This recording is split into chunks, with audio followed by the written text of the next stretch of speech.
पक्ष पे ये बार बार आरोप लगता था तुष्टीकरण की राजनीति। लेकिन क्या लगता है कि आज जिस तरीके से एक खास वर्ग को और खास करके जो बहुसंख्यक समाज है उसको खुश करने के लिए उत्तर प्रदेश की सरकार क्या ये तुष्टीकरण की राजनीति नहीं कर रही है? ये बात आज मैं इसलिए कह रहा हूं कि जिस तरीके से उत्तर प्रदेश की सरकार एक तरफा कार्रवाई करने के लिए अपनी पहचान बना चुकी है। अल्पसंख्यक समुदाय का चाहे कहीं भी कोई दोष हो या नहीं हो, या छोटी से छोटी गलती को भी जिस तरीके से वहाँ दंडित किया जा रहा है, सज़ा दी जा रही है, उसको लेकर के योगी सरकार का चेहरा हमेशा सामने रहा है। लेकिन एक बार फिर से एक बड़ी कार्रवाई के लिए उनका चेहरा उजागर हो चुका है। और इस बार जिस तरीके से बताया जा रहा है कि संभल के बाद फिर से एक बार कुशीनगर के एक शहर को संभल बनाने का प्रयास किया जा रहा है।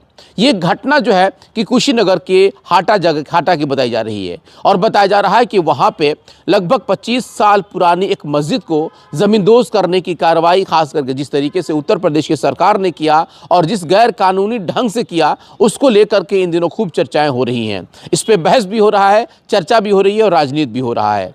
इसी पे हमारा ये खास विश्लेषण आपके लिए लेकर के आए हैं। बहुत स्वागत है आप सबका यस 24 न्यूज़ के इस खास कार्यक्रम में और मेरा नाम कौसर अली हुआ। देखिए, उत्तर प्रदेश की सरकार लगभग देखा जाए तो जब से सरकार यानी कि योगी सरकार बनी है वहाँ पे, तो वहाँ खास करके अल्पसंख्यक समुदाय के खिलाफ चाहे जो कुछ भी घटनाएं हो, छोटी घटना हो, बड़ी घटना हो, लेकिन उस पर जिस तरीके से बुलडोजर की कार्रवाई की जाती है उससे कहीं ना कहीं देखा जाए तो ये तबका वहाँ भयभीत रहता है और इसका प्रमाण हर वक्त मिला है।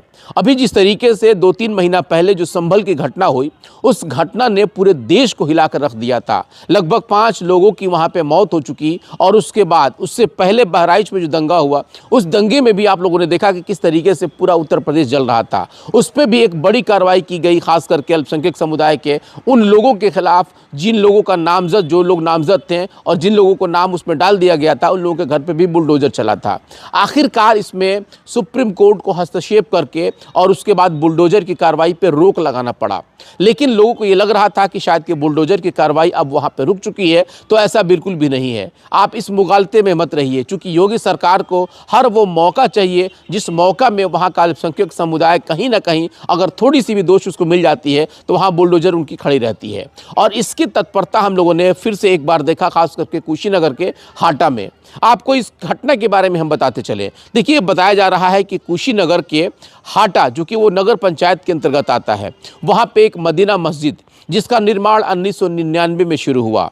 बताया जाता है कि उसको ज़मीन खरीदी गई थी, ज़मीन खरीद करके उसके बाद उसका निर्माण किया गया। उस निर्माण से पहले जो प्रक्रिया होती है, खास करके नक्शा पास कराने का, उसके बाद उसमें ऑर्डर लेने का, इन सारी प्रक्रियाओं को लेकर के उसके बाद सब कुछ देने के बाद जो है कि उस मस्जिद का निर्माण हुआ। लगभग देखा जाए तो 1999 के बाद 2017 तक किसी तरह कोई विवाद नहीं था।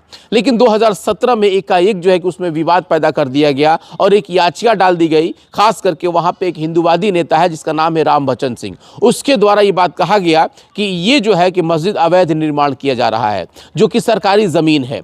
हालांकि उसने पूरे मस्जिद को ही विवादित बता दिया और उसके बाद एक आवेदन दिया नगर पंचायत के अंतर्गत। नगर पंचायत के अंदर जब दिया गया तो नगर पंचायत ने एक नोटिस दे करके और इसके बारे में पूरी तरीके से तहकीकात किया। हालांकि नगर पंचायत ने जब आवेदन पढ़ा उसके बाद जब उसके ऊपर जांच बैठाया गया, जांच में जब मुस्लिम पक्षकारों को नोटिस दिया गया तो मुस्लिम पक्षकार ने अपना पूरा ब्यौरा दिया। पेपर देखने के बाद नगर पंचायत को ये लगा कि चलिए इसमें कोई बात नहीं है, नक्शा इसमें जिस तरीके से है उस नक्शा के स्वरूप जैसे इस मस्जिद का निर्माण किया गया है। लेकिन उसमें एक बड़ा मामला तब खड़ा हो गया जब ये बताया गया कि उसमें कुछ फीट ज़मीन जो है कि वो जो सरकारी ज़मीन है जिसको अतिक्रमण करके और इस मस्जिद का निर्माण कराया गया है। फिर ये मामला न्यायालय में पहुँच गया। न्यायालय में पहुँचने के बाद जिस तरीके से इसमें पक्षकार और जो विपक्ष थे उन सभी की दलीलें सामने आई, न्यायालय ने इस बात को माना और कहा कि इसके ऊपर जो है कि जांच बिठाई जाएगी। जिला अधिकारी को इसका आदेश दिया गया। जिला अधिकारी वहां खुद जा करके उन्होंने जांच किया, देखा, उसके बाद वो सेटिस्फाई होकर के उन्होंने कह दिया कि इसमें किसी तरह का कोई विवाद नहीं है। लेकिन उसके बावजूद भी ये मामला तूल पकड़ता गया और आखिरकार 2022 में सुप्रीम कोर्ट में ये मामला गया और सुप्रीम कोर्ट को जो है कि इसके ऊपर आदेश देना पड़ा कि इसके ऊपर कोई भी कार्रवाई नहीं होगी, उसके ऊपर स्टे लगा दिया गया। हालांकि मस्जिद के निर्माण की जो बात कही जाती है, कहा जाता है कि उसका आदेश 1 मंजिल का लिया गया था, जबकि उसका निर्माण 3 मंजिल तक करा दिया गया था। लेकिन जब कल यानी कि जब प्रेस कॉन्फ्रेंस हो रहा था, प्रेस कॉन्फ्रेंस में जब मुस्लिम पक्षकारों ने इस बात को बताया कि वो मस्जिद 3 नहीं बल्कि एक ही मंजिल का है, लेकिन छज्जा उसमें 3 तरह का ढलाई की गई है ताकि मस्जिद में आसानी से लोग नमाज पढ़ सकें। आप खुद सुनिए कि मुस्लिम पक्षकारों का क्या कुछ कहना है। ये हमारे घर के करीब एक जमीन है जो विवादित जमीन है, उसके उत्तर तरफ भगत लोगों का खेत था और वो लोग उसमें सब्जी और तरह तरह की चीज़ें बोते थे। सारे उनके पटीदारों से, उनके रिश्तेदारों, उनके लड़कों से सारी ज़मीन बैनामा खरीदा गया। 29 डिसमिल कुल ज़मीन खरीदा गया, जिसमें तकरीबन 21 डिसमिल जो है बैनामा लिया गया और 8 डिसमिल ज़मीन हमने अपनी दे करके उनसे ट्रांसफ़र कराया। 29 डिसमिल हमारी मस्जिद का पूरा एरिया है और ये हमारी मस्जिद और मस्जिद के चारों तरफ का जो तामीर है, जो क्या नाम की बनावट है, वो 28 डिसमिल में है। 1 डिसमिल इसमें बाकी रह गया और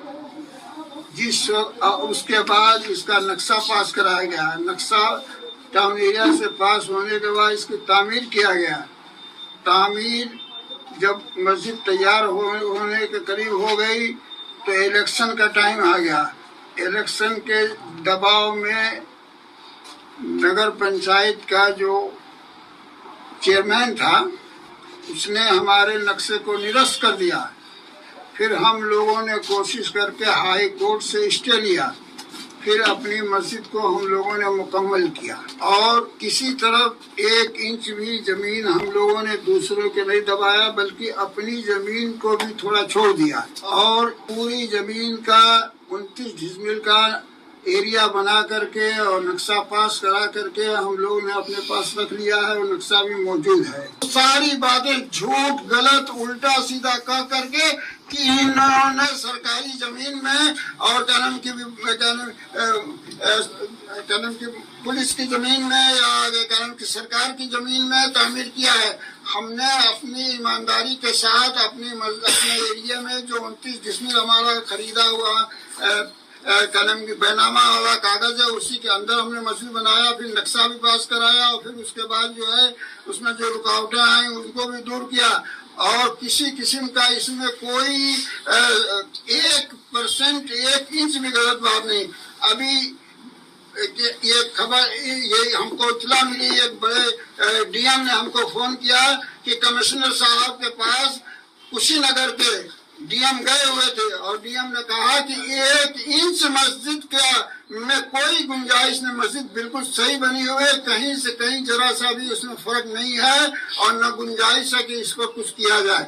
अभी बिल्कुल नई खबर ये है और उन्होंने डीएम ने ये कहा कि डीएम कुशीनगर ने कहा कि ये मस्जिद बिल्कुल सही बनी हुई है, इसमें कोई दो राय है, लेकिन दुश्मनी की वजह से झूठ कह करके और टाउन एरिया ने जो हमको नोटिस दिया, जिस तारीख को नोटिस दिया उस तारीख को हम लोगों ने दरखास्त देकर मौका लिया।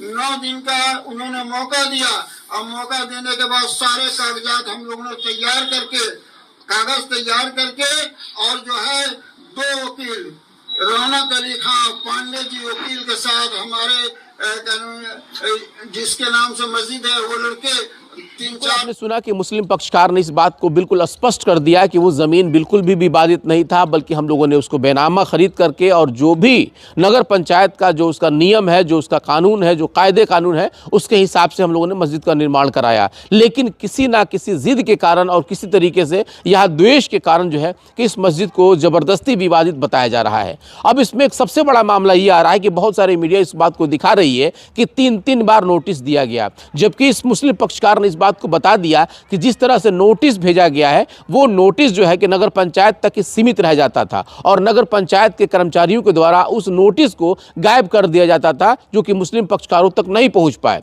और यही वजह होता है, चूंकि ये कानूनी पेचीदगी है। तीन जो नोटिस मिले थे वो नोटिस मुस्लिम पक्षकारों को नहीं बल्कि नगर पंचायत में मिला और नगर पंचायत वालों ने उसको गायब कर दिया। और उसके बाद एक बड़ा बहाना मिल गया कोर्ट को और खास करके वहां की सरकार को कि इसको जमींदोज कर दिया जाए। और आप देखिए कि 8 फरवरी 2025 को जिसका मियाद पूरा हो रहा है और 9 तारीख को सुबह में ही जो है कि सरकार कार्रवाई करने के लिए वहां बुलडोजर भेज देती है। लगभग 5 से 6 बुलडोजर लगा करके और सुबह से ही मस्जिद को जमींदोज करने की तैयारी कर ली जाती है। तैयारी भी किस तरीके से, यानी कि पूरे एरिया को एक तरह से छावनी में तब्दील कर दिया गया। कई मजिस्ट्रेट बहाल कर दिए, एक तरह से आतंक पैदा करके लोगों को डराना दिया गया था, दहशत में डाल दिया गया था और उसके बाद इस मस्जिद के ऊपर कार्रवाई की गई। अनन फनन में पूरी तरीके से मस्जिद को यानी कि आधे मस्जिद को जमींदोज कर दिया गया। जबकि मुस्लिम पक्षकारों का यह बात कहना है कि जब हम लोग उनसे पूछ रहे थे कि भाई आखिर कोई आदेश है, कोई ऑर्डर है तो जरा दिखाइए, लेकिन किसी ने भी कुछ दिखाने का ना कुछ बताने का प्रयास किया, बल्कि वो अपनी जिद पे अड़े हुए थे। और जिस तरीके से उन लोगों ने गैर कानूनी काम करके और आधे मस्जिद को जमींदोज कर दिया, अब ये जो है कि इस पे राजनीति भी होने लगी है। आज यानी कि देखा जाए तो समाजवादी पार्टी ने अपना एक डेलीगेशन भेजा है इस चीज़ को समझने के लिए कि जिस तरीके से योगी मॉडल ने और जो योगी सरकार ने जो कार्रवाई किया है क्या ये एक तरफा है। तो बिल्कुल उस डेलीगेशन ने भी इस बात को कह दिया है कि ये गैर कानूनी काम हुआ है और योगी सरकार यहाँ बदले की भावना से इस काम को कर रही है। और अगर देखा जाए तो फिर से एक बार यहाँ बड़ा विवाद पैदा करने की कोशिश की जा रही है। हालांकि ये राजनीतिक शब्द हो सकते हैं, लेकिन जिस दलील को मुस्लिम पक्षकार और खास करके मस्जिद पक्षकारों ने दिया है उस दलील में ये बात जरूर बताई गई है कि उनके पास हर वो कागज़ है जिस कागज़ को सरकार चाहे तो हम उसको दे सकते हैं और हम लोगों ने दिया भी है। और इसी को लेकर के सुप्रीम कोर्ट ने इसके ऊपर स्टे भी लगाया था। लेकिन ऐसा क्या आन पड़ी थी कि जिस दिन उसका मियाद खत्म हो रहा है यानी कि 8 तारीख को और 9 तारीख से ही उसमें कार्रवाई की जा रही है, जबकि एक बार फिर से मौका दिया जाता, हम लोग कागज़ को और दिखलाते हैं, कोई त्रुटि होती तो उसके बारे में आदमी समझता, लेकिन इसके बारे में कुछ भी ऐसा समझने के लिए नहीं, बल्कि सीधे जो है कि बुलडोजर की कार्रवाई कर दी गई। तो अब वहाँ के लोगों का ये कहना है कि जिस तरीके से वहाँ अल्पसंख्यकों को प्रताड़ित किया जा रहा है सरकार के द्वारा, प्रशासन के द्वारा, ये एक तरफा कार्रवाई सही नहीं है। अब देखना यह है कि योगी मॉडल की सरकार अब वहाँ क्या कुछ करती है, मुस्लिम पक्षकार कहाँ जाते हैं और सुप्रीम कोर्ट इसके ऊपर अपना क्या कुछ नया आदेश पारित करती है। फिलहाल अब ये देखना बड़ा दिलचस्प होगा। इस विश्लेषण पे आपकी क्या प्रतिक्रिया हो सकती है, कमेंट बॉक्स में ज़रूर बताइएगा और आगे की खबरों के लिए बने रहे हमारे साथ। बहुत बहुत धन्यवाद।